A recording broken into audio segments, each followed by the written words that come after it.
Yoko geri Keage, sometimes just called a Keage, is a snapping kick from karate. It looks a bit like a Yoko geri Kekomi as it comes from the side, but instead of pushing your opponent away, it snaps and retracts really briefly and really fast. So a Yoko geri Keage, as any kick in karate, involves 4 steps. First we need to get our leg up, and with a Keage that means that we need to get it up sideways. So the side of my foot is facing the opponent.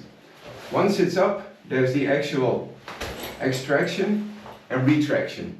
And with a Keage this goes really fast. So with a Kekomi we would really push. With a Keage it snaps and comes back right away.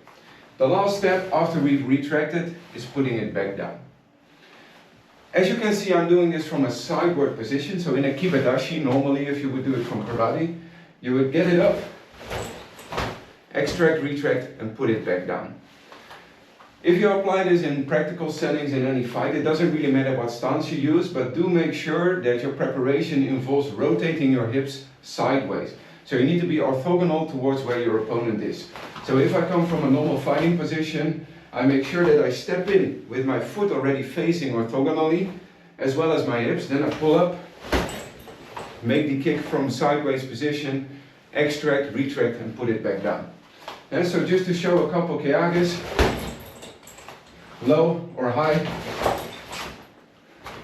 with the rear foot,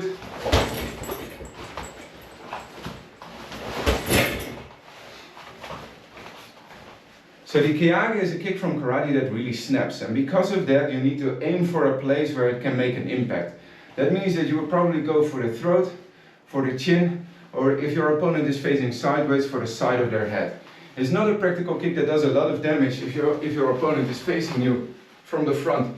With a good and compact guard, it's less applicable here because it's really difficult to make a snap and really make impact as well. If your opponent is facing you like this, I would probably recommend doing a Kekomi. But if their defense is open, if they are facing you sideways for whatever reason, because they just made a technique or an attack, you can come in with a Keage really fast and really retract quickly as well. Yeah, so in practical settings, probably go for the attack and move back as you go. And so this is a Keage, it looks like a Kekomi, same principles, but instead of pushing it out, we snap and we go back.